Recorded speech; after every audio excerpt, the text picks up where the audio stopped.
And welcome back to Island Life Live. Coming to the big screen this week is the wildly funny and touching story of a lonely Hawaiian girl and the fugitive alien who helps to mend her broken family. It's the live-action reimagining of Disney's animated classic Lilo and Stitch. We have Kaipo Dudoit is David, and Chris Bright is one of our screenwriters, and we are so stoked to have you folks back in the hale.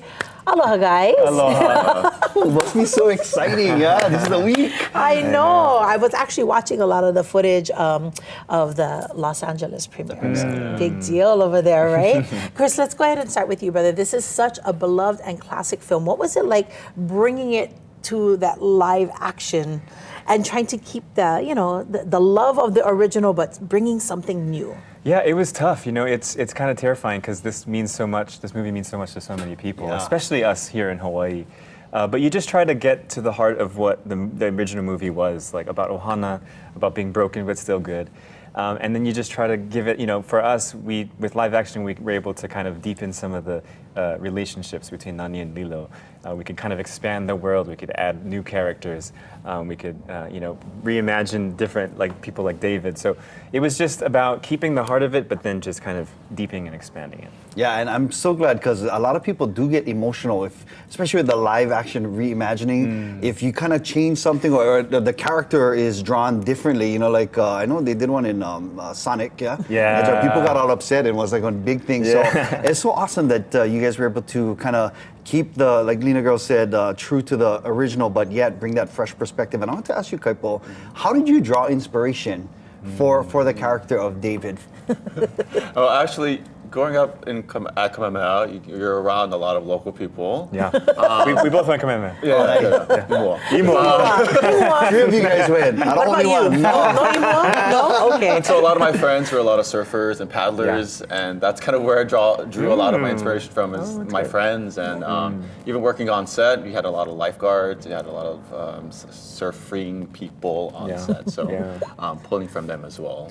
Yeah, I want to ask you, so when you're working with, because I know do you have some interaction with Lilo? I mean, Stitch. Stitch, yeah. How is that? Do you work, is there like a puppet or how is that working? I don't want to give the magic away. It's really Stitch, brother. But I would say it was interesting as an actor because you had to create all of the things, all the reactions that we might have, where he might be placed and stuff like that. So, it was interesting as an actor trying to create those moments. I mean, I can say sometimes he was speaking to like a stuffed animal.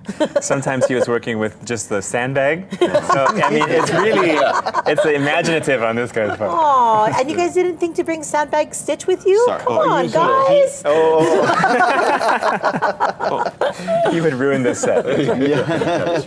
Are there any other really cool behind the scenes moments that you folks can share? I honestly, maybe not one moment, but I just think what was so cool about this movie is we had so many Hawaii crew members that were on the movie. I mean, of course, in the cast, and then some of the creatives, but just I would say most of our crew were all local, and they all did such a fabulous job. And just getting to work with them, some of them were our classmates, some of them were family. So we said that, of course, the movie is about ohana, but I think the people that were making it, we were also in ohana. That is so awesome. Chris, I wanted to ask you, because you're a screenwriter on this film, how did you get into that role?